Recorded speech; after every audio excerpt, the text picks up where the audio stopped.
মৌলভীবাজারবাসী, আপনারা সকলে কেমন আছেন? আমাদেরকে ভালো রেখেছেন কে? পৃথিবীতে ভালো রাখতে কেউ পারে না, একজন ছাড়া। তিনি কে? সে আল্লাহর জন্য নিবেদিত কণ্ঠকে উজাড় করে সিংহ শার্দুলের মতো গর্জন করে একটা বার পড়েন আলহামদুলিল্লাহ। উঁচু গলায় পড়েন রব্বানা লাকাল হামদ হামদান কাসীরান তাইয়্যিবান মুবারাকান ফীহি। প্রশংসাগুলো করলাম কার? পৃথিবীতে আল্লাহর নাম নিলে কোনো ভয় হয়? একটু আওয়াজ দেন, ভয়?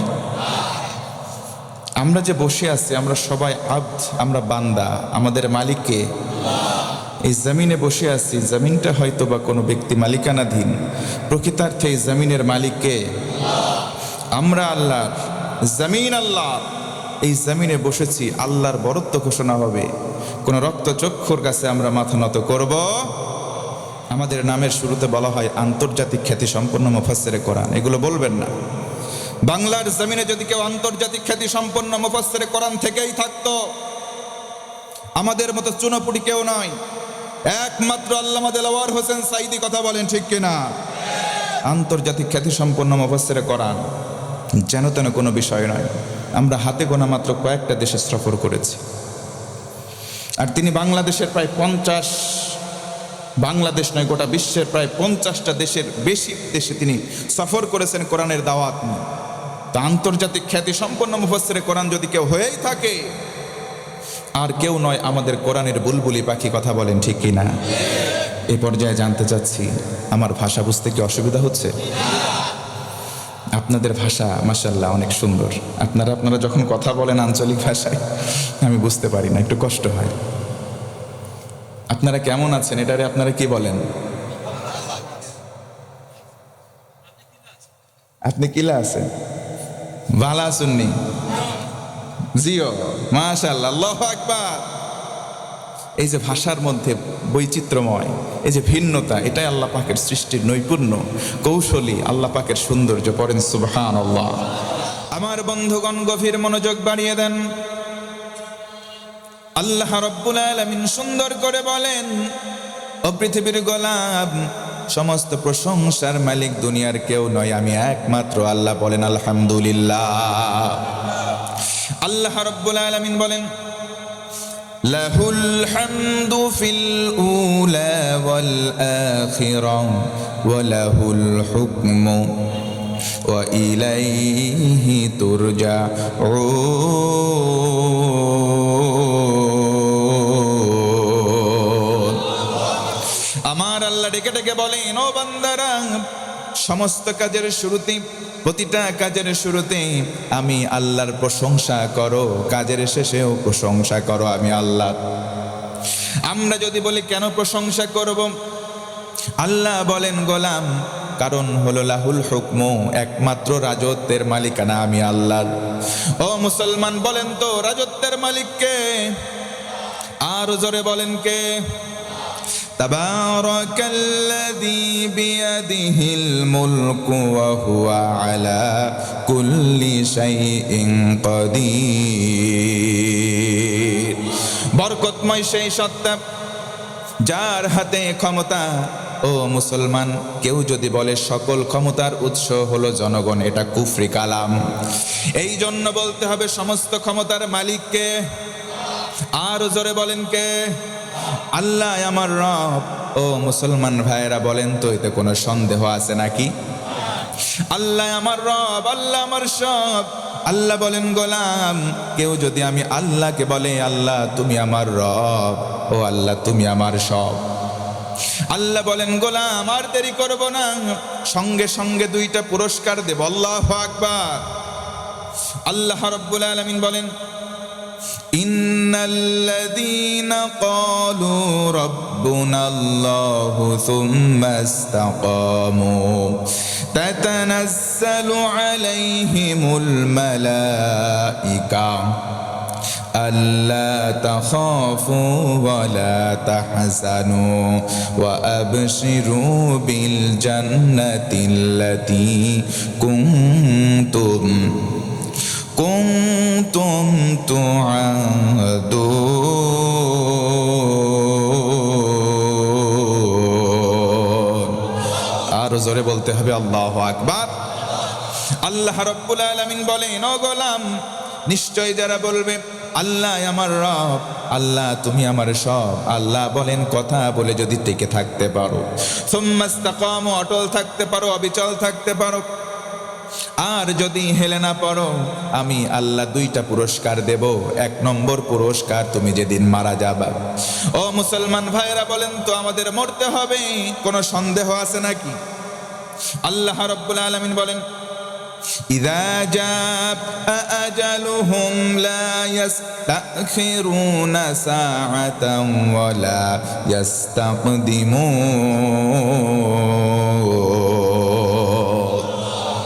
আমার আল্লাহ বলেন, ও বান্দা, যখন আজাল চলে আসবে, মৃত্যুর সময় ঘনিয়ে আসবে, এক সেকেন্ড সময় তোমাকে দেওয়া হবে না, জায়গায় তুমি ওফাত বরণ করবা। আল্লাহ বলেন, গোলাম, যদি আমি আল্লাহকে রব বলে টিকে থাকো, মৃত্যুর সময় রহমতের ফেরেশতা পাঠিয়ে দেব।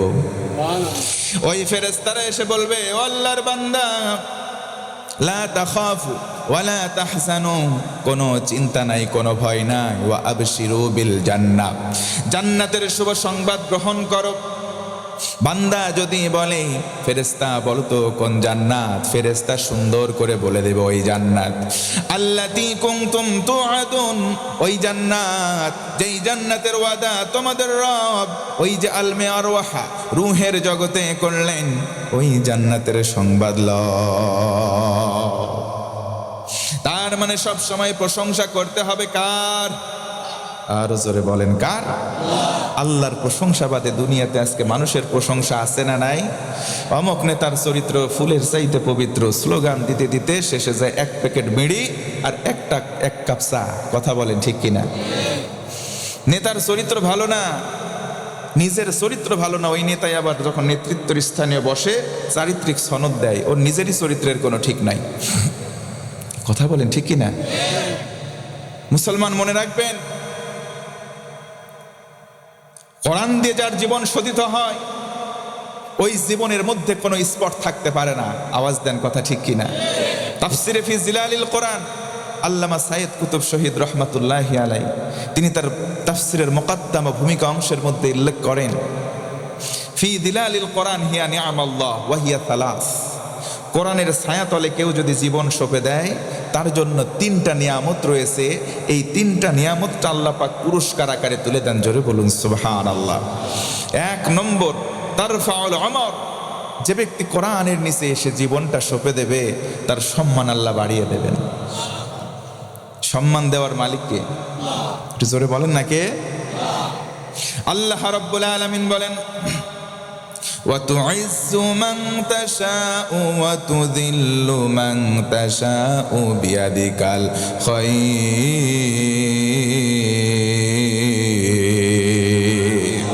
আমার আল্লাহ বলেন, ও গোলাম, সম্মান দেওয়ার মালিক আমি আল্লাহ। সম্মান কোনো নেতা দেয় না, সম্মান কোনো দল দেয় না, সম্মান কোনো গ্রামবাসী দিতে পারে না। কথা বলেন ঠিক কিনা? সম্মান দেওয়ার মালিক যেমন আমার আল্লাহ, আবার অসম্মান বেইজ্জতি করার মালিকও আল্লাহ। কথা বলেন ঠিক কিনা? এই যে কোরআনের পাখি আল্লামা দেলাওয়ার হোসেন সাইদি, তাকে যারা রাজাকার বলতো, তিনি সুন্দর করে স্মুথলি বলে গিয়েছেন, আমাকে যারা রাজাকার বললাম, আমি দ্ব্যর্থহীন কণ্ঠে বলে দিলাম, তাদের বাপের ঠিক নাই। ও মুসলমান, কথা বলেন ঠিক কিনা? তারা জারজ সন্তান। পালানোর একদিন আগে একটা মাইনকা সিপার মানিককে আমরা দেখছিলাম, উল্টা পাল্টা কথা বলে, কিন্তু কোরআনের পাখির বিরুদ্ধে কথা বলার কারণে আল্লাহ বেইজ্জতি করে পরের দিন ন্যাংটা করে ছাড়ছে। কথা বলেন ঠিক কিনা? এই জন্য বেইজ্জতি করার মালিক আল্লাহ। জোরে বলেন আল্লাহু আকবার। এই জন্য কোরআনের ছায়াতলে যারা থাকবে, কোরআনের কর্মীদের পক্ষে আপনি কথা বলতে না পারলে তাদের বিরুদ্ধাচারণ করবেন না। বলেন ইনশাআল্লাহ। তিনটা পুরস্কার আল্লাহ দেবেন। এক নম্বর, সম্মান বাড়াবেন। দুই নম্বর, তাবারাকাহুল হায়াত, জীবনটাকে বরকত দেবেন, বরকতময় করে দেবেন। তিন নম্বর হলো তাজকিয়াহুল হায়াত। কোরআনের কর্মীরা যখন কোরআন দিয়ে জীবন পরিচালনা করবে, নিজের ইচ্ছায় অনিচ্ছায় ছোট ছোট ভুল হতে পারে, আমার আল্লাহ ছোট ভুলগুলো মাফ করে দেবেন। সুবহানাল্লাহ। আল্লাহ রাব্বুল আলামিন বলেন, আলহামদুলিল্লাহিল্লাযী আনজালা আলা আবদিহিল কিতাব। একবার বলতে হবে আল্লাহু আকবার। এই যে আলহামদুলিল্লাহ, হামদুন শব্দের ব্যাখ্যায় মুফাসসিরিনে কেরাম উল্লেখ করেন পৃথিবীতে যত প্রশংসা আছে শুধুমাত্র হবে কার? আর জোরে বলেন কার? এই জন্য আমরা সব সময় বলবো আলহামদুলিল্লাহ। আমরা বলবো আলহামদুলিল্লাহ। রাসূল আমার বলেন, তিরমিজি শরীফের হাদিস, কিয়ামতের সময় যখন হিসাব নিকাশ হয়ে যাবে, একদল জান্নাতে চলে যাবে, একদল জাহান্নামে। ও মুসলমান বলেন, জান্নাতি আর জাহান্নামী দুই দল কখনো সমান হতে পারে নাকি? আল্লাহ রাব্বুল আলামিন বলেন, লা ইয়াস্তাওয়ি আসহাবুন নারি ওয়া আসহাবুল জান্নাহ, আসহাবুল জান্নাতি হুমুল ফাইজুন। আমার আল্লাহ বলেন, ও গোলাম, জান্নাতি আর জাহান্নামী দুই দল সমান নয়। জান্নাতি হবে যারা চূড়ান্ত সফল হবে, তারা পড়েন সুবহানাল্লাহ। নবীজি আমার বলেন, জান্নাতি একদল, জাহান্নামী একদল। আল্লাহু আকবার। এই যে মানুষগুলো জান্নাতে গেল, জান্নাতে যাওয়ার পর কাতারের সংখ্যা হবে 120 খানা, মানুষের ক্লাসিফিকেশন হয়ে যাবে 120 খানা। রাসূল আমার বলেন, আলা সাইরিল উমাম, সমস্ত নবীদের মধ্য থেকে 80 খানা কাতার পাবে আমার উম্মত, বাকি থাকে 40টা কাতার। সমস্ত নবীর উম্মত সেই বাকি 40টা কাতার পাবে। খুশি হয়ে বলেন না সুবহানাল্লাহ। 120টা কাতারের মধ্যে 80টা কাতার পাবো আমরা। সামনের একটা ভিআইপি লাইন, আল্লাহ রাসূল বলেন, ওই যে প্রথম লাইনে স্থান পাবে কারা? আল্লাযীনা ইয়াহমাদুনাল্লাহা ফিস সাররাই ওয়াদ দাররা, যারা সুখে দুঃখে জমিনে চলার সময় বেশি বেশি প্রশংসা করত। আল্লাহ রাসূল বলেন, তারা জান্নাতের প্রথম কাতার পাবে। পড়েন সুবহানাল্লাহ। এই জন্য আয়াতে কারিমার প্রথম শব্দ প্রশংসার শব্দ। সব সময় প্রশংসা করব। ও ভাইয়েরা, একবার আওয়াজ করে বলেন তো আলহামদুলিল্লাহ। এই প্রশংসা করলাম কার? আল্লাহ বলেন, ও গোলাম, আমি আল্লাহর প্রতি ঈমান আনো, আমি আল্লাহকে বিশ্বাস করো, আমি আল্লাহর প্রশংসা করো, আমি আল্লাহ তোমার জন্য নিবেদিত হয়ে যাব। পড়েন সুবহানাল্লাহ। আল্লাহু ওয়ালিয়ুল্লাযীনা আমানু ইউখরিজুহুম মিনায-যুলুমাতি ইলান-নূর। আমার আল্লাহ বলেন, ও গোলাম, আমি আল্লাহতে যদি তুমি বিশ্বাস করো, আল্লাহকে যদি মেনে নাও, আমি আল্লাহ তোমার বন্ধু হয়ে যাব। পড়েন সুবহানাল্লাহ। আল্লাহ যদি কারো বন্ধু হয়ে যান, অন্ধকারে আর রাখেন না, আলোর পথের দিশা দেখিয়ে দেন। আল্লাহু আকবার। কেউ যদি আল্লাহর প্রশংসা করে, আল্লাহর প্রতি ঈমান আনে, কেমন করে আল্লাহ বান্দার সঙ্গী হয়ে যান, একটা মিসাল দিয়ে বোঝানোর চেষ্টা করি। নবীজির জামানায় নবীজির সাহাবারা ঈমান আনার পরে নবীজির কাছে কাছে থাকতেন। একজন কাছের সাহাবী, নাম হলো হযরতে আবু বকর সিদ্দিক রাদিয়াল্লাহু আনহু। নাম শুনেছেন? হযরতে আবু বকর সিদ্দিক রাদিয়াল্লাহু তাআলা আনহু ইসলামটা কবুল করলেন, সমুদয় সম্পদ একত্রিত করলেন, রসুলের কদম মোবারকে নিলেন, রসুলের কদম মোবারকে ইসলামের জন্য সমস্ত সম্পদ দান করলেন। সুবহানাল্লাহ। হযরতে আবু বকর রাস্তা দিয়ে বের হয়, কর্মসংস্থানে যান, কাজ করেন, দিন এনে দিন খায়। আল্লাহর রাসূল বলেন, ও আমার উম্মত, ও আমার উম্মত, আল কাসিবু হাবিবুল্লাহ, যারা কাজ করে খায় তারা দুনিয়ার কোনো বন্ধু পায় নাই, তাদের বন্ধু হলেন আমার আল্লাহ। পড়েন সুবহানাল্লাহ। হযরতে আবু বকর একদিন বাড়ি থেকে বের হন, একজন ইহুদি পেছন দিক থেকে এসে বলে, আবু বকর দাঁড়াও। আবু বকর দাঁড়ালেন, ডেকে বলে, আবু বকর, তুই বেটা ফকিরের বাচ্চা। ফকির। জোরে কর নাউজুবিল্লাহ। আবু বকর রাগ করে নাই, মুস্কি একটা হাসি দিলেন, সেখান থেকে চলে গেলেন। আবার দ্বিতীয় দিন যখন আবু বকর বের হয়, আবার ইহুদি পেছন দিক থেকে এসে ডেকে বল, হে আবু বকর দাঁড়া, আংতা ফকির, তুই হলি ফকির, ও আবু কা ফকির, তোর বাবাও ফকির, ও জাদ্দু কা ফকির, তোর দাদাও ফকির।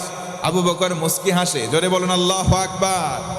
আবু বকর রাগ করেন নাই, আবু বকর চলে যায় আরেকবার আল্লাহু আকবার। মুসলমানদের খাসলাত হলো এমন, কেউ যদি না বুঝে আমারে গালি দেয়, আমরা পাল্টা গালি দেব। দেন, গালি দেন। কেউ একজন না বুঝে আপনারে আমারে গালি দিল, পাল্টা গালি মুসলমান হয়ে দেওয়া যাবে? আল্লাহ রাব্বুল আলামিন বলেন, ওয়াইবাদুর রাহমানিল্লাযীনা ইয়ামশুনা আলাল আরদি হাওনা ওয়া ইযা খাতাবাহুমুল জাহিলুনা ক্বালু সালামা। আল্লাহু আকবার। আল্লাহ রাব্বুল আলামিন বলেন, ও গোলাম, আমি রহমানের বান্দা হবে তারা যারা জমিনে চলবে, মূর্খরা এসে গালিগালাজ করলে পাল্টা গালির উত্তর দেবে না। জোরে কোন সুবহানাল্লাহ। হযরত আবু বকর চলে গেলেন। তৃতীয় দিন যখন আবার বের হন, ইহুদি এসে বলে, আবু বকর দাঁড়াও, আজকে বললাম তুমি ফকির, তোমার বাবাও ফকির, দাদা ফকির, 14 বংশের সবাই ফকির। হযরত আবু বকর আবার মুস্কি হাসি, সেখান থেকে চলে যাই। কিন্তু এবার ইহুদি বলে, আবু বকর, আজকের দিনে বললাম তুই যেমন ফকির, তোর বাবাও ফকির, তোর দাদাও ফকির। ও আবু বকর শোন, আজকের দিনে বললাম তোর আল্লাহও ফকির। নাউজুবিল্লাহ বলবেন না। হযরতে আবু বকর আর হাসি দেয় না, ইহুদির দিকে পাল্টা তাকালেন, বাম হাত উঁচু করলেন, কলারটা চেপে ধরলেন, আর ডান হাত উঁচু করলেন, একটা চপেটাঘাত করেছে, জায়গায় ইহুদি অজ্ঞান। মুসলমান জোরে বলেন আল্লাহু আকবার। মুসলমান কাউকে শুরুতে ধরে না, কিন্তু যখন ধরে বাপ বলে ডাকবা, আব্বা বলে ডাকবা, মুসলমান টাইম দেয় না। কথা বলেন ঠিক কিনা? হযরত আবু বকর কিছুই বলেন নাই। 3 দিন সহ্য করেছেন, নিজেরে গালি দিয়েছেন। ও মুসলমান, আমার কণ্ঠের আওয়াজ যারা শুনতে পান, আমরাও দ্ব্যর্থহীন কণ্ঠে বলতে চাই, আমাকে গালি দেন, কিছুই বলবো না। বাপকে গালি দেন, কিছুই বলবো না। 14 বংশ তুলে গালি দেন, তবুও কিছু বলবো না। কথা বলেন ঠিক কিনা? কিন্তু সাবধান, 3টা বিষয় আমার কলিজার চাইতেও দামি। 1 হলেন আল্লাহ, 2 হলেন রসুল, আর 3 হলো কোরআন। ও মুসলমান, কথা বলেন ঠিক কিনা? আমারে গালি দেন, বাপদাদা 14 বংশ তুলে গালি দেন, একটা কথাও বলবো না। কিন্তু আমার আল্লাহ, আমার রসুল আর কোরআনকে গালি দিবেন, চোখ তুলে ফেলবো। কথা বলেন ঠিক কিনা? কারণ এই 3টা বিষয়ের প্রতি যার ঈমান থাকে, সেই ব্যক্তি পূর্ণ মুমিন হয়। আর যেই ব্যক্তি মুমিন হয়, আমার আল্লাহ তার হয়ে যায়। একবার উঁচু গলায় বলেন সুবহানাল্লাহ। হযরত আবু বকর চলে গেলেন। ইহুদির নিথর দেহ অজ্ঞান, হঠাৎ করে জ্ঞান ফিরে আসলো, নবীজির দরবারে চলে গেল। ও মুহাম্মদ, তোমার সাহাবী আবু বকর আমার একটা চর মারছে, আমি অজ্ঞান হয়ে গেছি। নবীজি মুস্কি হাসে, জোরে কোন সুবহানাল্লাহ। নবীজি আমার বলেন, ও ইহুদি ভাই, তোমার বোধহয় কোথাও ভুল হচ্ছে। আল্লাহু আকবার। আমার সাহাবী আবু বকর কাউকে মারতে পারে না। আমার সাহাবী আবু বকর তোমারে মারে নাই না মুহাম্মদ, মার খেয়েছি আমি। আবু বকর আমাকে একটা চর মেরেছে, অজ্ঞান হয়ে গেছে। আল্লাহ রসুল বললেন, ইহুদি ভাই, আবু বকর মারতে পারে না। আমার কোন সাহাবী যদি তোমাকে মেরেই থাকে, তার নাম আবু বকর নয়, তার নাম হবে ওমর। ও ভাইয়েরা বলেন, হযরতে ওমর মানুষ হিসেবে নরম নাকি গরম? কেমন গরম? আল্লাহ রসুল বলেন, আমার ওমর যখন কোন রাস্তা দিয়ে যায়, ওই রাস্তায় কমপক্ষে শয়তান 40 দিন সময় কাছাকাছি ভিড়তে পারে না। আল্লাহু আকবার। আমার সাহাবী ওমর মারছে, আবু বকর মারে নাই। কেউ চিনি, আমি তোমার সাহাবী ওমর কেউ চিনি। 2 জনের হাতের মায়ের ওজন আমার জানা। আবু বকর মারছে, এখনো বেঁচে আছি। ওমর যদি মারতো মুহাম্মদ, এই মুহূর্তে বেঁচে থাকতাম না। কথা বলেন ঠিক কিনা? সেই ওমরের মতো একটা ওমর বর্তমান জামানায় দরকার। কথা বলেন ঠিক কিনা? যুগ জামানা পাল্টে দিতে চাই না অনেকজন, এক ওমর আনতে পারে গোটা বিশ্বের জাগরণ। কথা বলেন ঠিক কিনা? একটা ওমর চাই গোটা বিশ্বকে পরিচালনা করার জন্য। একটা ওমর দরকার বর্তমানে। আওয়াজ দিয়ে কথা বলেন ঠিক কিনা? হযরত ওমরের মতো শাসন, এমন শাসক যদি বাংলার জমিন সহ গোটা বিশ্বের যে কোনো আনাচে কানাচে আসে, সব কিছু সোজা হয়ে যাবে, ঠান্ডা হয়ে যাবে। কথা বলেন ঠিক কিনা? ডোনাল্ড ট্রাম্প বেটা ক্ষমতায় আসার পরে মনে হয় মুসলমান একটু ভয় পেয়েছে, নাকি? ভয় পেয়েছেন? মুসলমান মাথা নত করবে কার কাছে? জোরে বলেন না, কার কাছে? পৃথিবীতে ক্ষমতার মসনদে এসেছিল ডোনাল্ড ট্রাম্প, এর থেকে শত শত বেশি ক্ষমতাধর ছিল ফেরাউন, নমরুদ। কথা বলেন ঠিক কিনা? তাদেরকে পর্যন্ত শায়েস্তা করতে আল্লাহ বিন্দু মাত্র টাইম নেয় নাই, আর এ তো চুনোপটি। আওয়াজ দেন, কথা ঠিক কিনা? এইগুলোর দেখার টাইম মুসলমানদের নাই। মুসলমানরা মাথা নত করবে একজনের কাছে, তিনি কে? আরো জোরে বলেন, তিনি কে? আমরা এই কোরআন আল কারীম এবং ইসলামী শাসনতন্ত্র বাংলার জমিনে কায়েম হয়ে যাক, চাই কি চাই না? আরো জোরে বলেন, চাই কি চাই না? ও মুসলমান, মনে রাখবেন, আইয়ুবীর শাসন, বঙ্গবন্ধুর ভাষণ, জিয়া কেটেছিল খাল, এরশাদের নানাল তাল, ফখরুদ্দিন, মঈনুদ্দিন সব ঘোড়ার ডিম দেখা শেষ। সামনে দেখতে চাই আমরা আল কোরআনের বাংলাদেশ। কথা বলেন ঠিক কিনা? আল কোরআনের বাংলাদেশ আমরা দেখতে চাই। কারা কারা দুটো হাত তুলে একবার তাকবীর দিয়ে আল্লাহকে দেখিয়ে দেন।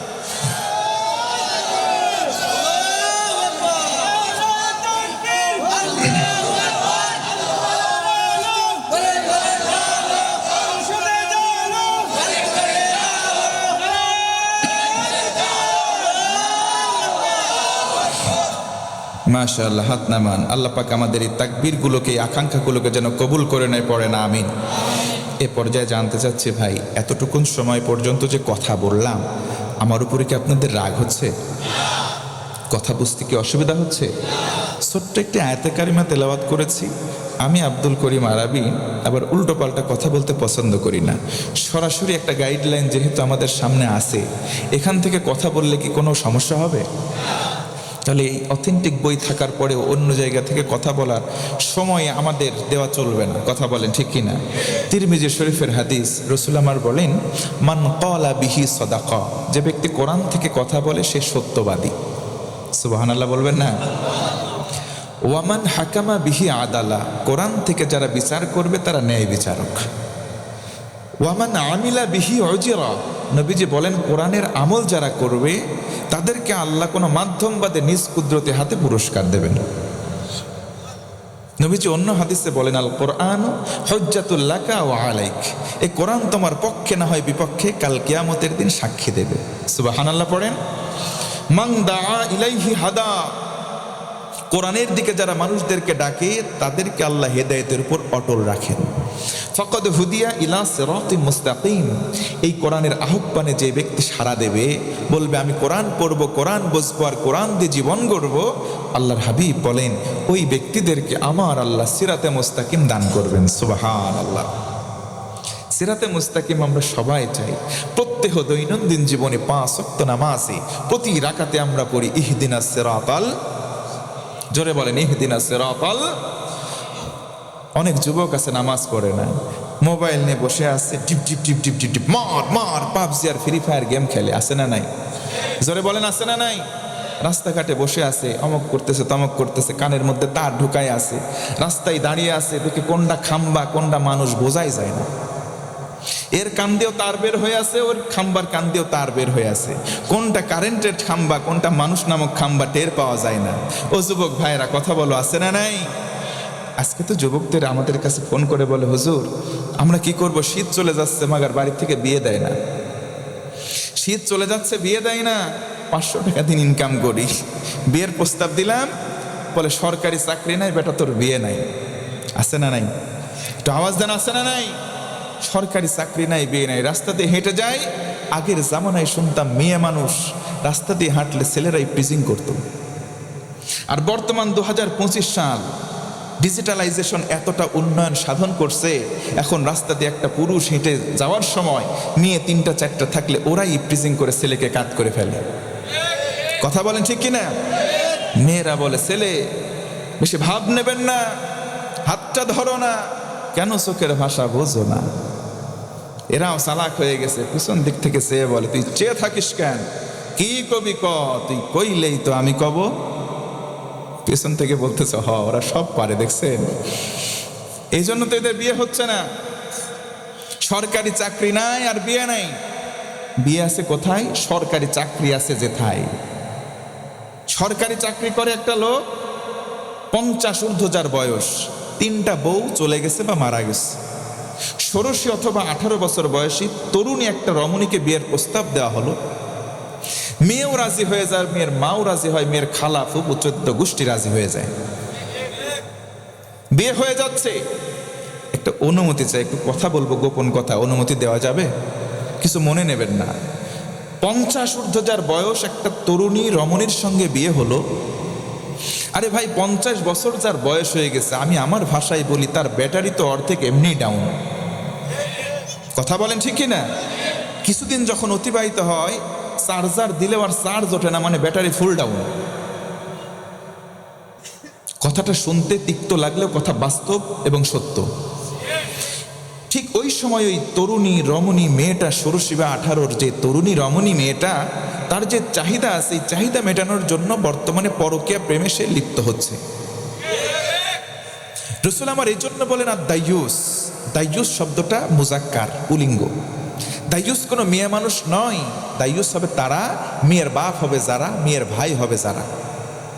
আপনি মেয়ের গার্জিয়ান, আপনি বাবা, আপনি সরকারি চাকরি থেকে বিয়ে দিলেন, মেয়ের চরিত্র যদি সেখানে হেফাজত না হয়, মেয়ে যদি পরকীয়া প্রেমে লিপ্ত হয়, যেই গোনা কামাই করলো তার পার্সেন্টেজ সমান হারে আপনিও পাবেন। কথা বলেন ঠিক কিনা? এজন্য সরকারি চাকরিজীবী নয়, আপনি বাবা, আপনি বড় ভাই, আপনার বোন আপনার কন্যাকে পাত্রস্থ করবেন, আমি আপনাকে ফর্মুলা বলে দিয়ে দিতে চাই। আপনি প্রত্যুষে সকালবেলা শীতের দিনে উঠবেন ফজরের ওয়াক্তে, স্থানীয় মসজিদে চলে যান, সামনের কাতারে যেই যুবক দাঁড়িয়ে নামাজ আদায় করবে, আপনি তাদের ভেতর থেকে একজনকে বাছাই করেন, আপনার কন্যাকে তার হাতে তুলে দেন। যেই ছেলেটা, যেই যুবকটা শীতের রাতকে উপেক্ষা করে আল্লাহর আমানত রক্ষা করতে পারে, আপনার মেয়ে নামক আমানতকেও সে রক্ষা করতে পারবে। কথা বলেন ঠিক কিনা? এজন্য উল্টা জায়গায় না দিয়ে, টাকার পেছনে না দৌড়িয়ে আপনি দৌড়ান তাকওয়াবান সলিড অন্তরের একটা যুবকের পেছনে। মেয়েকে দেবেন, মেয়েও জান্নাতি, জামাইও জান্নাতি। কথা বলেন ঠিক কিনা? আল্লাহ রাসূল দাঁড়িয়ে আছেন, সামনে ইহুদি দাঁড়ানো, ডেকে বলে, মুহাম্মদ, তোমার সাহাবী আবু বকর আমারে একটা মারছে, মনে আছে আপনাদের? হযরত আবু বকর মারছে, ওমর মারে নাই। বিশ্বাস না হয় আবু বকরকে ডেকে আনো। রাসূল আমার পাঠালেন, যাও যাও আবু বকরকে ডেকে আনো। আবু বকরকে ডেকে আনা হলো। আবু বকর, বলো তো, ইহুদি দাঁড়ানো, তুমি একটা মারছো নাকি?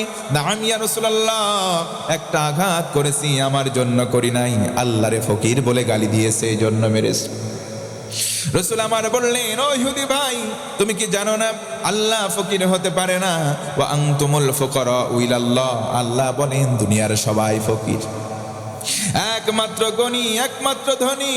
ও মুসলমান, একটু আওয়াজ করে বলেন তো কে?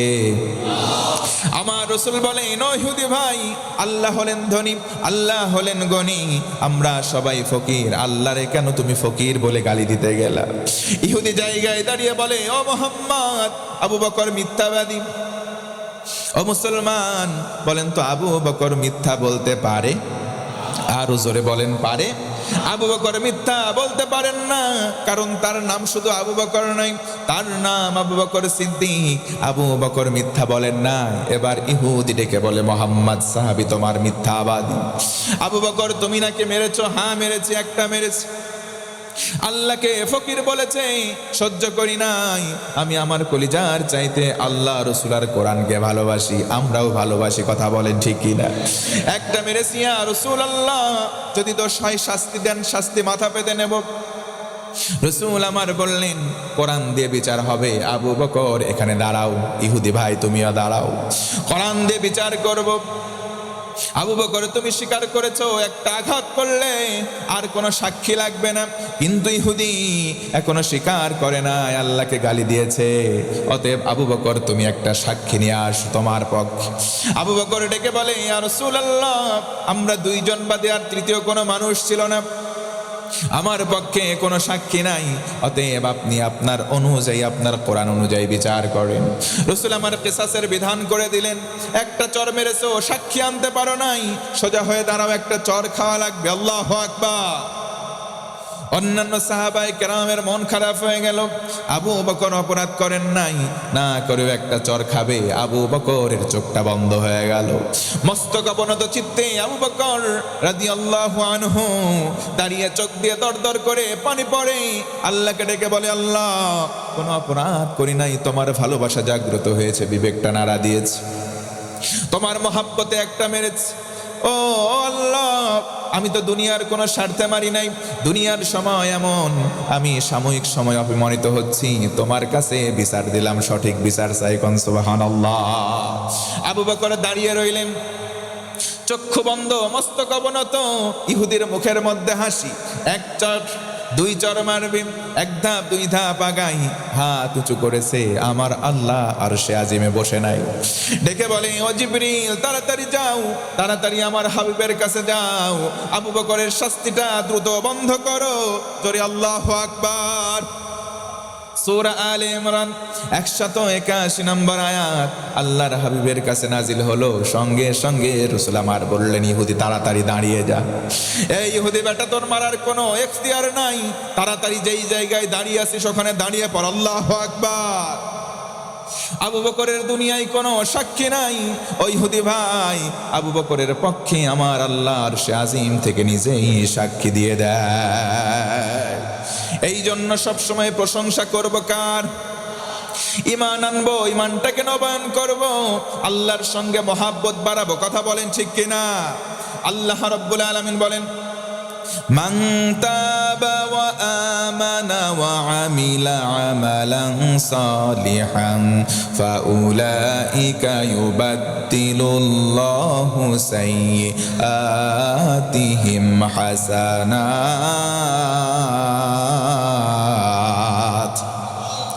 আমার আল্লাহ বলেন, ও গোলাম, যদি তওবার মতো তওবা করো আর যদি ঈমানটাকে মজবুত করতে পারো, আমি আল্লাহ বললাম তোমার পিছনের জীবনের গুনাহগুলোকে নেকি বানিয়ে দেব। আর জোরে একবার সুবহানাল্লাহ। এই জন্য আমরা ঈমানের পাশাপাশি প্রশংসাও করব।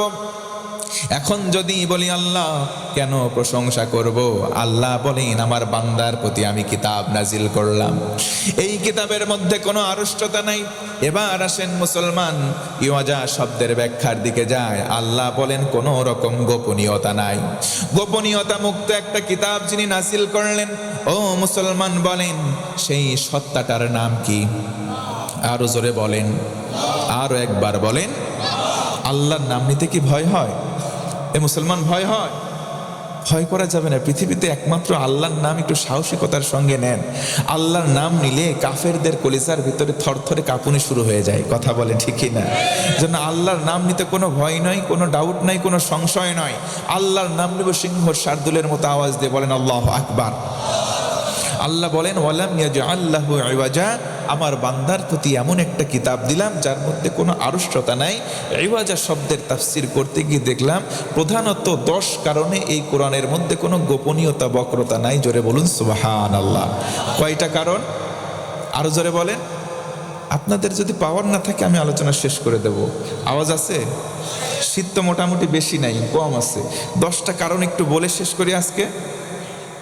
কোন 10 কারণে কোরআন স্পষ্ট জানার দরকার আছে না ভাই? কোরআন স্পষ্ট বিধান, এতে কোনো ডাউট নেই। আবু দাউদের বর্ণনা, নবীজি বলেন, কোরআনে কেউ যদি সন্দেহ করে সেই ব্যক্তি কুফর করলো, সে বেঈমান হয়ে গেল। নাউজুবিল্লাহ। এই কোরআনটা স্পষ্ট প্রধানত 10 কারণে। আমি সংক্ষেপে করে বলি। 1 নম্বর কারণ, এই কোরআন পড়লে সওয়াব হয়। জোরে বলুন সুবহানাল্লাহ। মান ক্বারা হারফাম মিন কিতাবিল্লাহ, নবীজি আমার বলেন, কোরআন থেকে কেউ যদি একটা হরফ তেলাওয়াত করে, একটা নেকি তার আমলনামায় দেওয়া হয়। এই নেকিকে 10 আমসাল, নবীজি আমার বলেন, কমপক্ষে 10 গুণ বাড়িয়ে দেওয়া হয়। তার মানে হলো একটা অক্ষর তেলাওয়াত করলে 10টা নেকি বান্দার আমলনামায় দেওয়া হয়।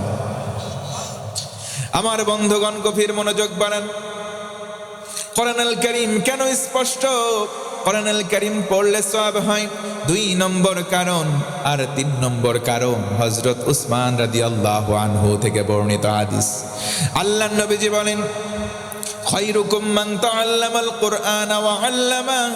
এই কোরআন কেউ যদি পড়ে আর মানুষদেরকে পড়ায়, দুনিয়ার মধ্যে দুই শ্রেণীর মানুষ সবচাইতে সম্মানের হয়ে যায়। এক নম্বর কারণ কোরআন পড়লে সওয়াব হয়, দুই নম্বর কারণ কোরআন শিখলে সওয়াব হয়, এই কোরআন তিন নম্বর কারণ স্পষ্ট শিখাইলেও সওয়াব হয়। আল্লাহু আকবার।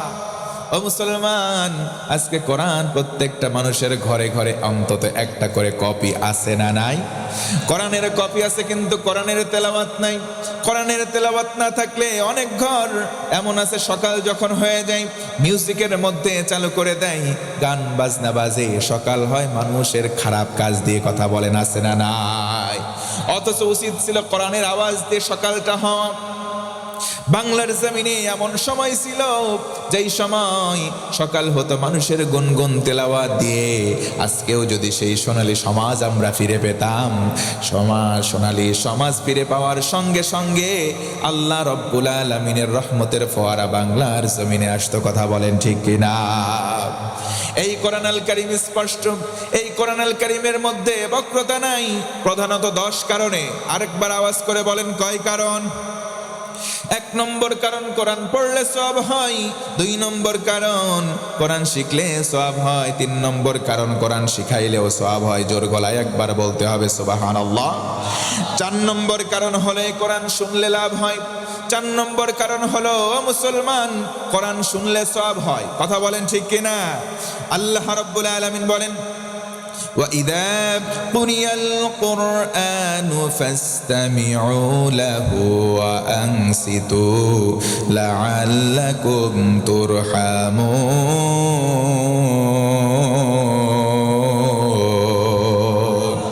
আমার আল্লাহ বলেন, ও গোলাম, যখন কোরআন তেলাওয়াত হবে তুমি যদি মনোযোগ দাও আর চুপ করে কোরআন শোনো, আল্লাহ রব্বুল আলামিনের রহমতের দরজা তোমার জন্য খুলে যাবে। 5 নম্বর কারণে কোরআন শোনাইলে লাভ হয়। রাসূল আমার বলেন, কোরআনের কারীম, কোরআনের হরফগুলো তেলাওয়াত করবে, যত দূর পৌঁছাবে তত দূর, যেমন গাছের মধ্যে থাকা তৃণলতা, পানির নিচে থাকা মাছ, কীট পতঙ্গ, জীব জড় যা কিছু আছে, এই কারীর পক্ষে কাল কিয়ামতের দিন সাক্ষী দেবে। আল্লাহু আকবার। এই কোরআন শোনাইলেও সওয়াব হয়। কোরআন কত কারণ স্পষ্ট, প্রধানত 10টা কারণ। ও মুসলমান, একটু আমার সঙ্গে মনোযোগ আকর্ষণের জন্য বলছি কয়টা কারণ। তার মধ্যে 6 নম্বর কারণ হলো এই কোরআন স্পর্শ করলে লাভ হয়। ও মুসলমান বলেন তো, কোরআন ধরতে গেলে ওযু করার দরকার আছে না নাই? ইন্নাহু লাকুরআনুন কারীমুন ফি কিতাবিম মাকনুন লা ইয়ামাসসুহু ইল্লাল মুতাহহারুন। আমার আল্লাহ বলেন, ও গোলাম, নিশ্চয়ই কোরআন দিলাম এটা সম্মানের গ্রন্থ। এই কোরআন যাদের মধ্যে অপবিত্রতা আছে তারা স্পর্শ করতে পারবে না। আল্লাহ রাসূল বলেন, আমার কোন উম্মত যখন উত্তম করে ওযু করে, সুন্দর করে ওযু করবে, তার হাতের গোনা, মুখের গোনা, মাথার গোনা, পায়ের গোনা ওযুর পানির সঙ্গে সরে সরে সাফ হয়ে যায়। কোরআন ধরতে গিয়ে যদি আমি ওযু করি সুন্দর করে, ওযুর গোনা, ওযুর সঙ্গে সঙ্গে আমার হাতের গোনা ঝরে যায়, মুখের গোনা ঝরে যায়, আমার মাথা, আমার পায়ের গোনা সরে যায়। মুসলমান একবার খুশি হয়ে বলেন তো সুবহানাল্লাহ। তার মানে বোঝা গেল এই কোরআন ধরলে সওয়াব হয়। 7 নম্বর কারণে কোরআন দেখলে সওয়াব হয়। আল্লাহু আকবার। এই পৃথিবীতে 3টা এমন দিক, আল্লাহর হাবিব বলেন পৃথিবীতে 3টা এমন দিক আছে, 3 দিকে তাকালে সওয়াব হয়। ও মুসলমান বলেন তো কয়টা দিক? 1 নম্বর হলো আন-নাযারু ইলাল কাবা। কেউ যদি কাবা ঘরের দিকে তাকায়, যদি হজ্জে মাবরুর হয়ে যায়, আল্লাহর হাবিব বলেন তার জীবনে কোনো গুনাহ থাকে না, বাচ্চা মাসুম হয়ে যায়। কোন সুবহানাল্লাহ। জীবনে একটা বারের জন্য হলেও যেন আল্লাহ হজ করার তৌফিক দেয়, পড়ে না আমিন। 2 নম্বর হলো আন-নাযারু ইলা ওয়াজহিল ওয়ালিদাইন। কোন সন্তান যখন পিতামাতা দুইজনের চেহারার দিকে নেক নজরে একবার তাকাবে, আল্লাহর হাবিব বলেন একবার তাকালে একটা কবুল হওয়া হজের সওয়াব দেওয়া হয়। আরো জোরে বলেন না সুবহানাল্লাহ। সেই পিতামাতা অনেকের বাড়িতে আছে, কিন্তু কিছু সন্তান, তাদেরকে সন্তান বলবো না, তাদেরকে বলবো আমি কুলাঙ্গার শয়তান। পিতামাতার হক আদায় করে না, মানুষ দেখানোর জন্য শীতের বস্ত্র দান করে। এই দিকে বাপ মা লেপ নাই, অনাহারে থাকে, কথা বলেন আছে না নাই? এইগুলো সন্তান নয়, এইগুলো কুলাঙ্গার শয়তান। আওয়াজ দেন কথা ঠিক কিনা? অথচ এই মা, আল্লাহর রাসূল বলেন তোমার মায়ের পায়ের নিচে ধুলি নাই, কাদা নাই, স্যান্ডেল জুতা নাই। প্রতিটা মায়ের পায়ের নিচে সন্তানের জন্য রয়েছে জান্নাত। মায়ের কান্দন যাব জীবন, 2-4 মাস বনের কান্দন রে, ঘরের বড়ি পারের কান্দন 2-1 দিন পর থাকে না। গর্ভধারিণী মা, জন্ম দুঃখিনী মা, কপাল পোড়াহায় আমার জন্মদাত্রী মা। কথা বলেন ঠিক কিনা?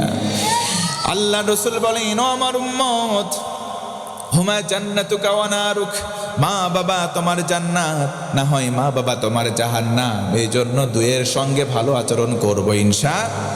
3 দিকে তাকালে সওয়াব হয়। 3 নম্বর হলো নাদারু ইলাল মাসাহাফ আবিল কোরআন আল কারীম। কেউ যদি কোরআনটা খোলে আর বলে এগুলো আমার রবের কথা, আমার আল্লাহর কথা, যতক্ষণ তাকিয়ে থাকবে ততক্ষণ রহমতের ফেরেশতারা তার জন্য ইস্তেগফার করতে থাকে, দোয়া পড়ে। আল্লাহু আকবার। ও মুসলমান, এই জন্য কোরআন যদি আপনি পড়তে নাও পারেন, কোরআন খুলে খুলে বলবেন এগুলো আমার আল্লাহর কথা, বলেন ইনশাআল্লাহ। 8 নম্বর কারণ হলো আমার ভাইয়েরা, এ কোরআন মানলেও লাভ হয়, কথা বলেন ঠিক কিনা? ফামান তাবিআ হুদায়া ফালা খাউফুন আলাইহিম ওয়ালা হুম ইয়াহজানুন।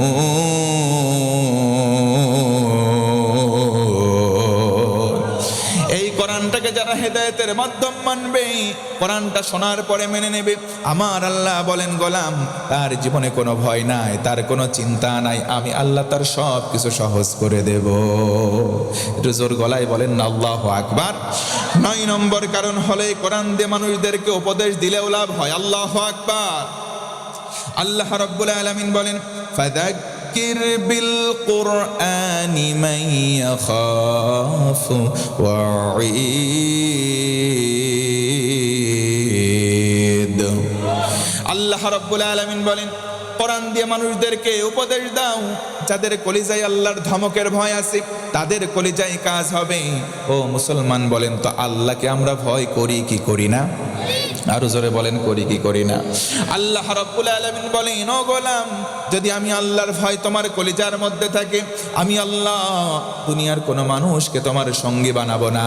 আর সে আজিম থেকে ঘোষণা করলাম, তোমার কলিজায় যদি আল্লাহর ভয় থাকে, আমি আল্লাহ তোমার বন্ধু হয়ে যাব।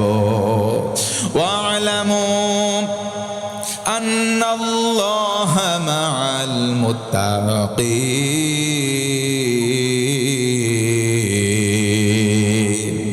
আল্লাহ রাব্বুল আলামিন বলেন, জেনে রাখো, শুনে রাখো, আমি আল্লাহর ঘোষণা হলো, ও গোলাম, তুমি যদি তাকওয়াবান হও, তোমার কলিজায় যদি আমি আল্লাহর ভয় থাকি, আমি আল্লাহ দুনিয়ার কোনো মানুষকে ছেড়ে দেব না, সরাসরি আমি নিজেই তোমার বন্ধু হয়ে যাব। সুবহানাল্লাহ। আমি তোমার সঙ্গে থাকবো। দুনিয়াতে যদি আমার কেউ না থাকে, যদি একমাত্র আল্লাহ থাকেন, ও মুসলমান বলেন তো, আমার আপনার ভয় থাকার কোনো কারণ আছে? আল্লাহ যদি আমার সঙ্গী হয়, কোনো ভয় আছে নাকি? আল্লাহ বলেন, তাকওয়াবান হও, আমি আল্লাহ সঙ্গী হব। আল্লাহু আকবার। 10 নম্বর কারণ হলো, এই কোরআনের জন্য জীবন যদি কেউ দেয় তাও লাভ হয়। ও মুসলমান বলেন, কোরআনের জন্য জীবন দেওয়ার মানুষ বাংলার জমিনে আছে না নাই? আসতে বলবেন না, জোরে বলেন, আছে না নাই?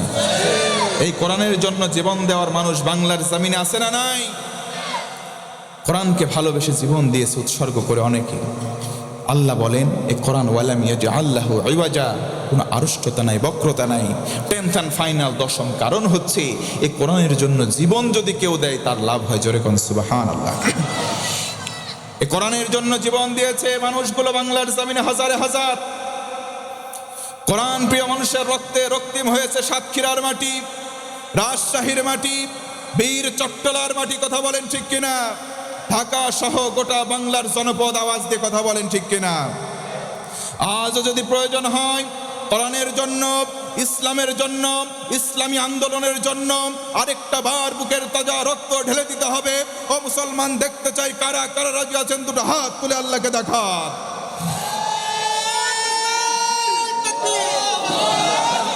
গ্রামের ভিতর দুটি বন্ধু ছিল, বন্ধু বোঝেন তো আপনারা? একটা বন্ধু একটু চালাক আর একটা একটু বোকা, মানে ভেদা টাইপের। মেন্টাল হাসপাতাল আছে পাবনা, আপনারা জানেন? মানসিক হাসপাতাল। সেদিন মানসিক হাসপাতালের ঠিক পাশেই মাহফিল করলাম। তা আমার সাথে সুজন ভাই থাকে, আমার মিডিয়া পার্সন, বলতেছে যে আপনার ওয়াজ শুনে অনেক পাগলও ভালো হয়ে গেছে। তো না, মেন্টাল হসপিটাল দেখতে যাবেন আপনারা। দুটি বন্ধু ছিলি, একটা চালাক আর একটা একটু বোকা। রাস্তাতে হাঁটি যায় ধরেছে। তো চালাক সবসময় চিন্তা করে তো কেমন করে আমি ঠকাবো, তখন সবসময় ঠকাবো ইচ্ছায়। তেমনি দেখবেন আপনার গ্রামে থাকবির পারে যে চালাক একটু হয়েছে বুদ্ধি ভালো, বোকা শোকা সাদা সিধি মানসিক পালি খালি ঠকাবি চায়। কথা কি বুঝতেছেন নাকি? দুইজন বন্ধু হাঁটি যাবে লাগাচ্ছে, যাইতে লাগে দেখে একটা কাঁঠাল বেচতেছে একটা লোক, কাঁঠাল। কত দোস্ত চল কাঁঠাল কিনি খায়। বোকাটা করছে তাহলে চল কাঁঠাল কিনি। এ কাঁঠালালা, কাঁঠালের দাম কত? কয় 50 টাকা। তো বোকা 25 টাকা বাইর করে দিচ্ছে, কয় আমি 25 টাকা দিলাম, তুই 25 টাকা দে, মিলেমিশে 50 টাকা দিয়ে কাঁঠাল কিনি, চল দুইজন ভাগ করে খাই। চিন্তা সঠিক, কথা বলেন ঠিক কিনা? চালাক চিন্তা করতেছ তোকে আমি ঠকাবো, কে আমাকে ঠকানি যায়, আগে দিয়ে একামনি টাকা তুই থুয়ে দিয়ে আগে খাইলি, পরে বাকির টাকা দিস। কাঁঠাল কিনিলি এক জায়গায় বসি, চল আগে খায়। যে খাবি বেশি সে টাকাও দিবি বেশি। খাবার শুরু করেছে, কাঁঠালের ওই সাদা অংশ খাই আমরা সার কই, আপনারা কি কন? যেটি খায় রুয়া, রুয়া। চালাক যে রুয়েও খায়, বিচি শুদ্ধ গিলি খায়। আর যে বোকা ও শুধু রুয়েটা খায় আর বিচি ওর সঙ্গী থুই দেয়। খাতে খাতে খাতে খাতে কাঁঠাল খাওয়া শেষ। এখন চালাক করছে দে টাকা, 25 টাকা বাইর করি, সারি বোকা দিচ্ছে, 25 দিলে হবিলে যে খাইছে বেশি সে টাকা দিবে বেশি। কেমন করে গনবো এটা খাইছে বেশি? বলছে সুমকির আঁটি গনে, যার আঁটি বেশি সে টাকা দিবে বেশি। আঁটি গন 1 2 3 করে গুনতে গুনতে দেখতেছে চালাকের সামনে মাত্র 5টা আঁটি। ও তো বেশি শুদ্ধ সব খাইলেছে, 5টা থুই দিয়েছে সুমকি। আর বোকার সামনে আল্লাহর ইশারা 45টা আঁটি একবারে সাক্কা। চালাক কাছে হিসাব তো হয়ে লাইছে, তুই 45 টাকা দেবো, আমি দেবো 5 টাকা। বোকা কচ্ছে আরে খাইলাম কম, টাকা দেবো বেশি, অঙ্ক তো মেলে না। বাধ্য হয় 50 টাকার লোডুক দেছে, ও 5 টাকা ফিরিয়ে দেছে। পকেটের মধ্যে চিন্তা করতেছে আরে খাইলাম কম, টাকা দেওয়া লাগতেছে বেশি, হিসাব তো মেলে না। আল্লাহ হিসাব তো মিলে পাইলাম না, তোমার কাছে বিচার দিলাম, সঠিক বিচার করে জোরে কোন আল্লাহু আকবার। বোকা চলে যাচ্ছে বাড়ির দিক, চালাকও বাড়ির দিক চলে যাচ্ছে। হঠাৎ করে আকাশে মেঘ লাগেছে। আমার ভাষা কি বোঝা যাচ্ছে না? আকাশে মেঘ লাগলে তো গুরুম গুরুম ডাক হয় না? গুরুম গুরুম মেঘে মেঘে বাড়ি লাগে, গুরুম গুরুম শব্দ শুরু হয়ে গেছে। চালাকের পেটের মধ্যে গুরুম গুরুম শব্দ শুরু হয়ে গেছে। মুরব্বীরা ভালো করতে পারবি। Medical science in recent time, বর্তমান সময় তারা কয় যে পেটের ভিতরে যতগুলি খাবার একদম হজম হয় না, তার ভিতরে অন্যতম খাবার হচ্ছে কাঁঠালের বিচি। বিশ্বাস না হয় আপনি গিলিলেন, জ্যাম্মা খাবেন, অম্মায় পরের দিন বাড়াবি। কতক্ষণ মুরব্বীরা ঠিক কিনা? তো কাঁঠালের বিচি জ্যাম্মা খাইছে, কামড় শুরু হয়ে গেছে, ভুটভাট ভুটভাট মেঘের মতন গর্জন শুরু হয়েছে। আকাশেও মেঘ ডাকে, ওর পেটের ভিতরে ডাক শুরু হয়েছে। বোকা যায় বাড়ি তোটেছে, চালাকের এখন নিম্ন চাপ দেখা দিয়েছে। কথা বোঝেন আমার? নিম্ন চাপ দেখা দিয়েছে। এখন কাম সারবি কোনে? টাকা থেকে কোনো জায়গায় টয়লেট নেই, দৌড় মারেছে বাড়ির দিক। বাড়ির যায় টয়লেটে ঢুকবি, ওই টাইমটুক সে পায়নি। মুরব্বীরা একটা কথা কয়, হাগা মানে না বাগা। যত সাহসী হয় না কেন, নিম্ন চাপ দেখা দিলে সহজে কন্ট্রোল করা যায় না।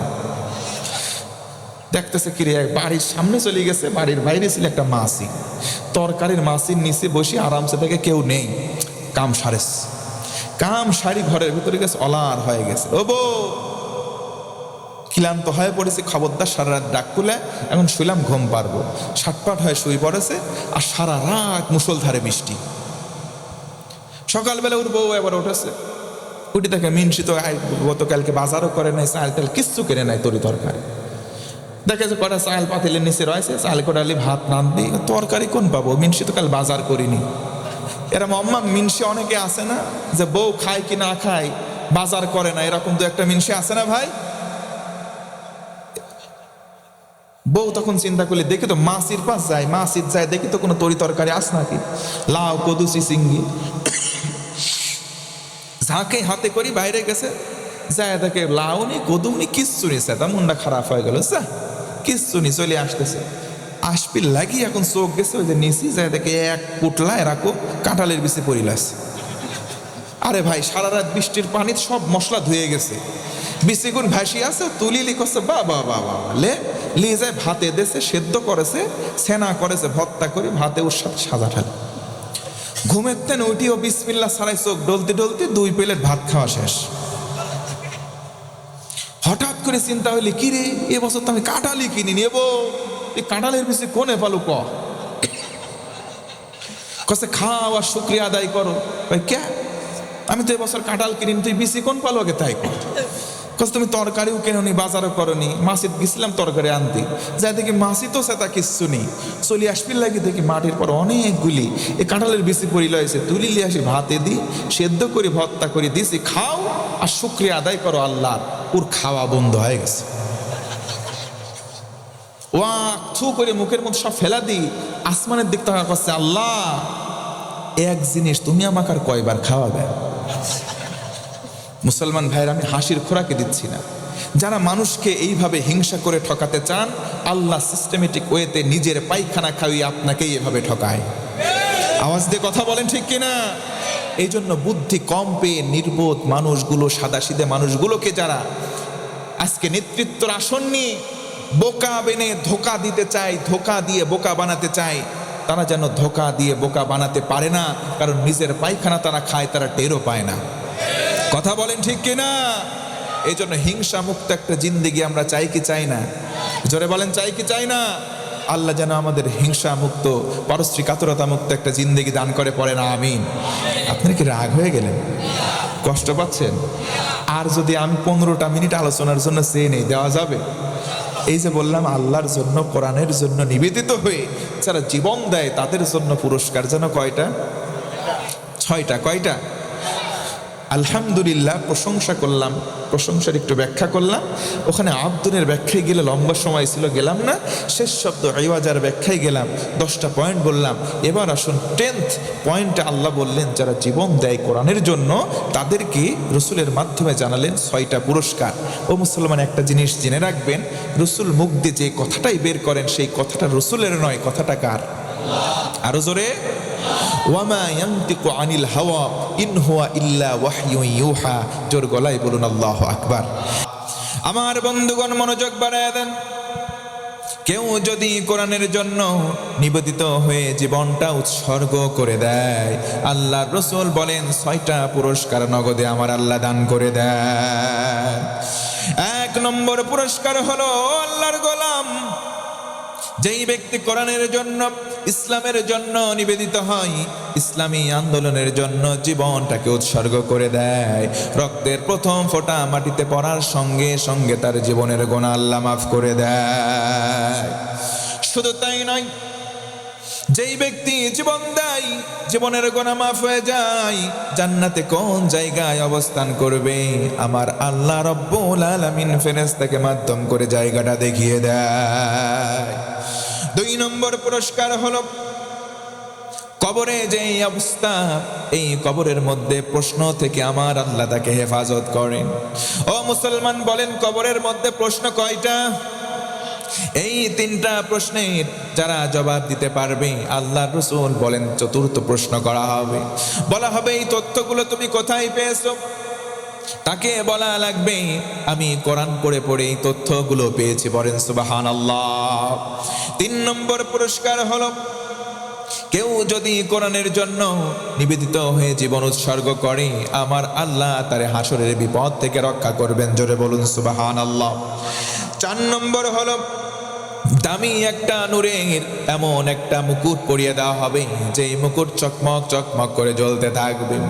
5 নম্বর পুরস্কার হলো 70 থেকে 72টা হুরের সঙ্গে ওই শহীদের বিবাহ বন্ধন দেওয়া হবে। ও মুসলমান, একটু উঁচু গলায় বলেন তো সুবহানাল্লাহ। 6 নম্বর পুরস্কার হলো যেই ব্যক্তি শহীদ হবে আমার রাসূল বলেন তাকে কমপক্ষে ৭০ জন ওয়াজাবাত লাহুন নার, তার আত্মীয় স্বজনের মাঝ থেকে জাহান্নামের আগুন আবশ্যিক হয়ে গেছে এমন তাদেরকে সুপারিশ করে জান্নাতি বানাতে পারবে। জোরে গণ সুবহানাল্লাহ। ও মুসলমান, শেষের দিকে আসলাম, আমি বলতে চাই, বলেন তো জান্নাতে আমরা যেতে চাই কি চাই না? জান্নাতে যদি আমরা যেতে চাই, বলেন তো জান্নাতে যাওয়ার জন্য নামাজের দরকার আছে না নাই? ও মুসলমান, একবারে শেষ কথা, আমি আমার আলোচনায় ইতি টানবো। ইতি টানার আগে জানতে চাই, বলুন তো দৈনিক তো আমরা কয় ওয়াক্ত নামাজ পড়ি? আর একটু জোরে বলে। কিন্তু দুঃখ এবং পরিতাপের বিষয় হলো এই 5 ওয়াক্ত নামাজ আজকের সমাজের মুসলমানরা সঠিকভাবে আদায় করে না। কথা বলেন ঠিক কিনা? 5 ওয়াক্ত নামাজ আদায় না করলেও 5 শ্রেণীর মুসলমান আজকে এই সমাজের মধ্যেও আছে, দেখবেন মিলে যাবে। 1 নম্বর মুসল্লির নাম দিলাম আমি শুকুর আলী। সারা সপ্তাহ নামাজ নাই, শুক্রবারে শুধু জুমার নামাজে যায় এমন মুসল্লি বলেন তো মৌলভী বাজারে আছে না নাই? এদের নাম দিলাম শুকুর আলী। 2 নম্বর হলো রমজান আলী। ও মুসলমান, বলেন তো শুধু রমজান মাসে যায়, সারা বছর কোনো খোঁজ নাই এমন মুসল্লি আছে না নাই?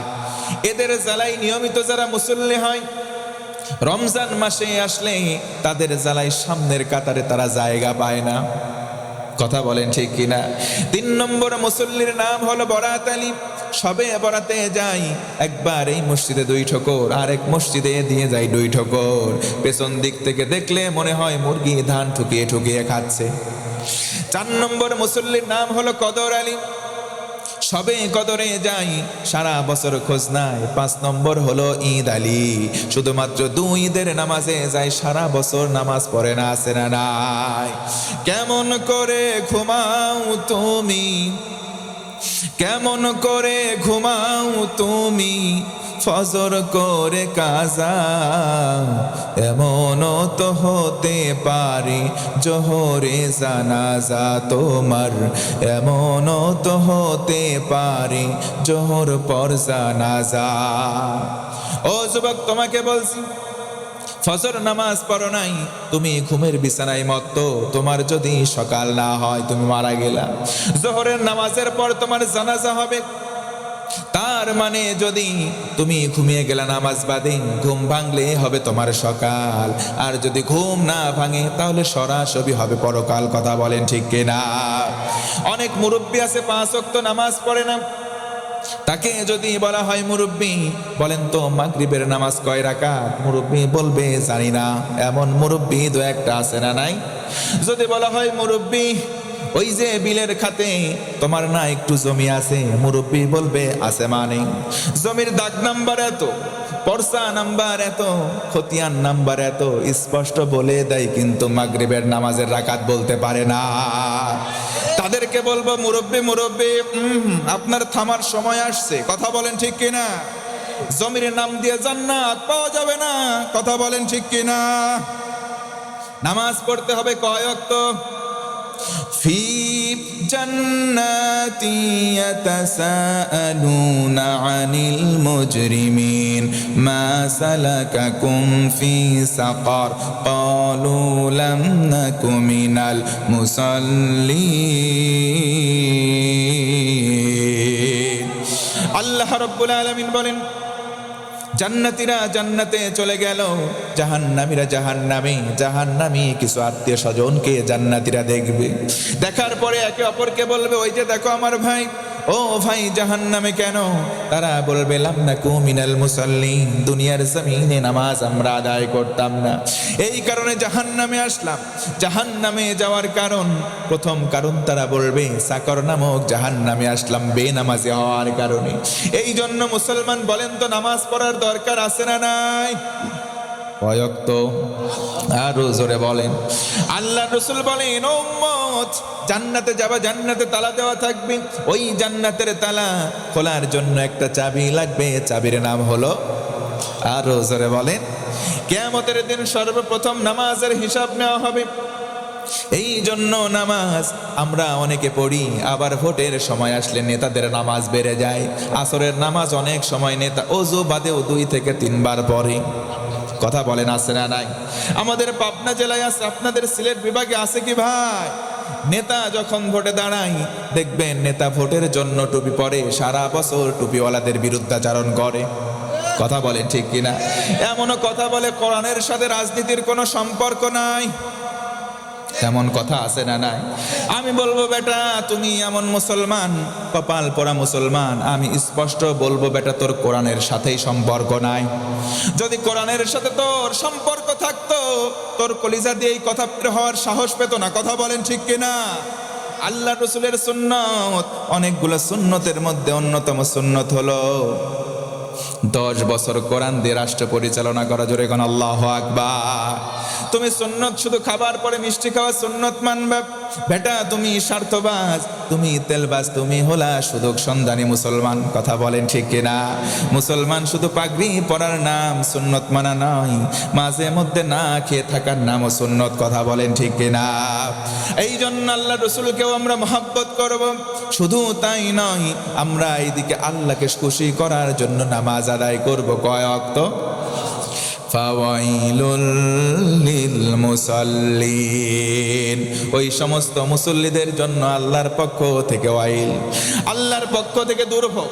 কারা? তারা হলো ওই মুসল্লি যারা মানুষদেরকে দেখানোর জন্য নামাজ পড়ে, ভোর যখন চলে আসে মাথায় টুপি দেয়, পাঞ্জাবি পরে, গিয়ে নামাজে দাঁড়ায়, ওযু থাক আর না থাক। কথা বলেন ঠিক কিনা? এই সমস্ত মানুষগুলোকে আল্লাহ লাআনাত দেয়। এই সমস্ত মানুষের নামাজ শুধু নামাজই হবে, নামাজগুলো মাথার উপরে উঠবে না। সমাজে অনেক মানুষ আছে এমন নামাজ পড়ে 5 ওয়াক্ত জামাতে, আবার দেখবেন কোন ভাতিজা যদি গিয়ে বলে চাচা 10,000 টাকা একটু হাওলাত দাও, অনেক ঠেকাই পড়ছে 10,000 টাকা দাও, 1 মাস পর দেব, চাচা বলে ধুর ভাতিজা টাকা নাই। আস্তে করে কানের কাছে যদি বলে চাচা 10,000 দাও, 1 মাস পরে 2,000 বাড়তি দেব, চাচা মুস্কি হাসি দিয়ে বলে টাকা কি আমার কাছে আছে, তোর চাচির কাছে আছে। বাড়িতে নিয়ে যাই, 10,000 টাকা দিয়ে দেয়, 2,000 টাকা বলে লাভ দিস। বাংলা ভাষায় লাভ বললেও স্পষ্ট ভাষা হলো সুদ। কথা বলেন ঠিক কিনা? চাচা প্রতি বছর হজ করে আর সুদে টাকা লাগাই, ডেকে বলে ভাতিজা টাকা যদি আরো লাগো বলিস। যদি বলেন চাচা তুমি না হজ করছো নামাজ পড়ো, তাহলে সুদি কারবার কেন করো? চাচা বলে কোনো ব্যাপার না, হজ করেছ, টাকাগুলো আমার কাছে যা ছিল সবগুলো তোর চাচির নামে দিয়ে দিয়েছি, যদি গোনা হয় তোর চাচির হবে, আর যদি অজ্ঞতা সরে আমার কোনো গোনা হয় যে নামাজ কালাম পড়ি কাটাকাটি সব মাফ, জান্নাতে যাব ফাও। এই রকম ধান্দাবাজ মুসল্লি আছে না নাই? এইগুলো মুসল্লিদের ব্যাপারে আমার আল্লাহ বলেন আমি আল্লাহর পক্ষ থেকে অভিশাপ তোমাদের উপরে। জোরে বলুন নাউজুবিল্লাহ। আমরা সাচ্চা ইমানদার হতে চাই, 5 ওয়াক্ত সলিড নামাজ আদায় করবো ইনশাআল্লাহ। একদিন আমরা সবাই হারিয়ে যাব, কোনো সন্দেহ আছে নাকি? হারিয়ে যাব একদিন আমি, রব নাই ভুবনে চিরদিন। কথা বলেন ঠিক কিনা? হারিয়ে যাব একদিন আমি, রব নাই ভুবনে চিরদিন। ক্ষমা করে দিও তোমরা আমায়, ভুল করে থাকি যদি কোনো দিন, হারিব একদিন আমি, রব নাই ভুবনে চিরদিন। আওয়াজ দিয়ে কথা বলেন ঠিক কিনা? একদিন আমরা সবাই হারিয়ে যাব। এই হারিয়ে যাওয়ার আগে আসুন আমরা আজকের কর্মসূচি নাম্বার 1 অনুযায়ী আমরা প্রশংসা করব কার? আরো জোরে বলেন কার?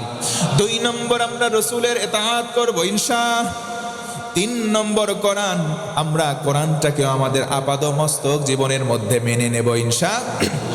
এবার আসেন, যেহেতু সময় একেবারে শেষ দিকে চলে আসছি, আল্লাহর রসুলের প্রতি মহাব্বত বাড়ানোর দরকার। বলেন তো আছে না নাই? এই যে আল্লাহর রসুলের প্রতি কেমন করে মহাব্বত বাড়াবো? রসুলের প্রতি সাহাবীরা যেমনি ভাবে ভালোবাসা দেখাতেন, আমরা সবাই তেমনি ভাবে তাদের পদাঙ্ক অনুসরণের চেষ্টা করব ইনশাআল্লাহ। আল্লাহর নবীজিকে কেমন করে সাহাবীরা ভালোবাসতেন তেমন করে আমরাও ভালোবাসবো। ও মুসলমান, একটা ছোট্ট মিসাল দিয়ে আজকে আলোচনার ইতি টানবো ইনশাআল্লাহ। আল্লাহর নবীর একজন সাহাবী নাম তার হযরতে আলী কাররামাহুল্লাহু ওয়াজহাহু, আল্লাহর রাসূলের আপন চাচাতো ভাই ছিলেন, আবার নবীজির জামাতা ছিলেন। একদিন, 2 দিন, 3 দিন হয় হযরতে আলীর পেটের মধ্যে কোনো দানা পানি পড়ে নাই, ক্ষুধার্ত অবস্থায়, গায়ের মধ্যে কোনো শক্তি নাই। এমতো অবস্থায় তিনি নবীজিকে খোঁজ করলেন, স্মরণ করলেন, কোথাও তার সন্ধান পেলেন না। নবীজিকে সন্ধান করার জন্য মসজিদে গেলেন, সেখানে পেলেন না। দরজায় কড়া নাড়লেন, সালাম দিলেন, আসসালামু আলাইকা ইয়া রাসূলুল্লাহ, ঘরের মধ্যে আছেন নাকি? ভেতর থেকে কোনো আওয়াজ এলো না। 3-3বার সালাম দিলেন, কোনো আওয়াজ পেলেন না। এবার যখন তিনি মনটা খারাপ করে মস্তক অবনত চিত্তে ফেরত যাবেন, 3 দিনের অনাহারে থাকা আলী, 3 দিন কিছু খায় নাই। আবার ঘরের ভেতর থেকে কোনো আওয়াজ নাই। রাসূলের সন্ধান না পেয়ে হযরতে আলী যখন চলে যাবেন, অন্তিম লগ্নে ভেতর থেকে আওয়াজ এলো, ও বাবা আলী, তুমি কেন আসলে? আম্মাজান খাদিজাতুল কুবরা তাহেরা রাদিয়াল্লাহু আনহা ঘরের মধ্য থেকে আওয়াজ দিল, বাবা আলী, তুমি কেন আসলে? ও জামাই আলী, তুমি কেন আসলে? কারণ বলো। তোমার শ্বশুর নবীজি এই মুহূর্তে ঘরের মধ্যে নাই, কেন আসলে তুমি? কারণটা আগে আমার কাছে ব্যক্ত করো। হযরতে আলী বললেন, ও আম্মাজান, 3 দিন হয়ে গেল, 1 দিন, 2 দিন, 3 দিন আমি আলীর পেটের মধ্যে কোনো দানা পানি পড়ে না, আমি আলী না খাওয়া আছি। ও আম্মাজান, নবীজির সন্ধানে আমি মসজিদে এলাম, সেখানে নবীর সন্ধান পেলাম না। নবীজিকে খুঁজতে খুঁজতে কোথাও না পেয়ে নবীর ঘরে এসে কড়া নাড়লাম, আম্মাজান, আমি ক্ষুধার্ত, এই কারণে রাসূলের সন্ধান করি। আম্মাজান খাদিজাতুল কুবরা বললেন, বাবা আলী, তাড়াতাড়ি তুমি বাড়ি ফিরে যাও, 3 দিন তুমি খাও না। ও বাবা আলী, মাত্র 3 দিন, আর শুনে রাখো, তোমার শ্বশুর নবীজি আজকে কমপক্ষে 7 দিন অনাহারে আছে। আল্লাহু আকবার। তোমার পেটের মধ্যে 3 দিন খাবার পড়ে নাই, কোনো পানি নাই, আর তোমার শ্বশুর বিশ্ব নবীর পেটের মধ্যে কমপক্ষে 7 দিন কোনো দানা পানি কিছু পড়ে নাই, কোনো খাবার দিতে পারবে না, তুমি চলে যাও। তোমার রাসূল আজকে সকালবেলা ক্ষুধার যন্ত্রণা সহ্য করতে না পেরে একটা পাথর দিয়ে রশি দিয়ে বেঁধে কোথায় যেন চলে গেছে। আল্লাহু আকবার। ও বাবা আলী, তাড়াতাড়ি বাড়ির দিকে ফেরত চলে যাও, তোমাকে কোনো খাবার দিতে পারবে না। হযরতে আলী কান্না শুরু করলেন, ডেকে বলেন, আম্মাজান, এই জন্য আসি নাই, আমি তো খাবার চাইতে আসি নাই। যেই কথা শোনালেন, কথা শুনে আমার ব্যথা আরো বেড়ে গেল। আম্মাজান, আমি ক্ষুধার্ত, 3 দিন হয়, 4 দিন হয় রাসূলের শরণাপন্ন হই, কিন্তু খাবার আমি চাইতে আসি নাই। তাহলে কেন আসলাম? ক্ষুধার্ত অবস্থায় মানুষ খাবার চাই। ও বাবা আলী, তুমি কেন আসলা? তোমার আসার কারণটা বলো। হযরতে আলী ডেকে টুকরে টুকরে কাঁদে আর বলে, আম্মাজান, আমি যখন ক্ষুধার্ত হই, 3 দিন, 5 দিন, 7 দিন হোক না কেন, দৌড়িয়া মসজিদে নববীতে চলে যাই, দৌড়িয়ে আমি মসজিদে চলে যাই, রাসূল আমার বসা থাকেন। ও আম্মাজান, আমি রাসূলের শরণাপন্ন হই, রাসূলের চেহারা মোবারকের দিকে তাকাই, তাকানোর সঙ্গে সঙ্গে আমার 3 দিনের ক্ষুধা নিবারণ হয়ে যায়। আহলে সুফফার সাহাবীরা যতজন ছিলেন, নবীজির চেহারা মুবারক দেখতেন, তার ক্ষুধা নিবারণ হয়ে যেত। ও আম্মাজান, আমি এই জন্য আসলাম, নবীজির চেহারা মুবারক দেখতে চাই। নবীজিকে না পেয়ে আমি ক্লান্ত, পরিশ্রান্ত, আমি কেমন যেন ছটফট করছি গো আম্মাজান। নবীজির কাছে খাবার চাইতে আসি নাই, নবীজির চেহারা মুবারক দেখতে আসছি, কারণ কলিজায় ভালোবাসা আছে। তার জোরে কোন সুবহানাল্লাহ। সাহাবায়ে কেরাম এমনি ভাবে ভালোবাসতেন, সাহাবায়ে কেরাম এমনি ভাবে ভালোবাসতেন, তাদের কলিজার মধ্যে মহাব্বত ছিল রাসূলের প্রতি, রাসূলের প্রতি ভালোবাসা।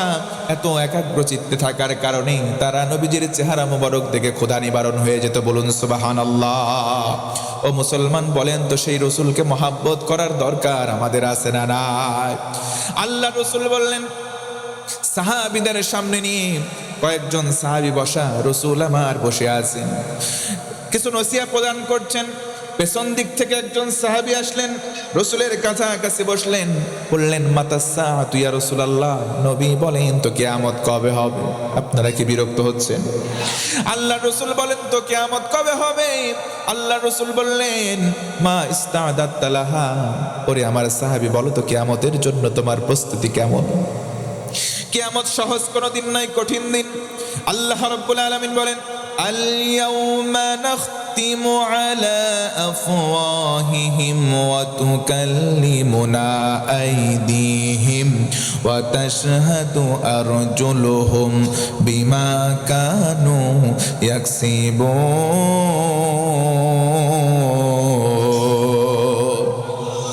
আল্লাহ রাব্বুল আলামিন বলেন কিয়ামতের দিন ওই মুসিবতের সময় জবানটাকে মোহর দেওয়া হবে, জবানটাকে বন্ধ করে দেওয়া হবে, মানুষের দুইটা হাতের জবান খুলে দেওয়া হবে, পায়ের জবান খুলে দেওয়া হবে, হাত পা সব কিছু মানুষের পক্ষে বলে দেবে। হাত ডেকে ডেকে বলবে ও আল্লাহ, এই হাতের মালিক এই গুনাহ করছে, না হয় এই ভালো কাজ করছি। পা দয় সাক্ষ্য দেবে।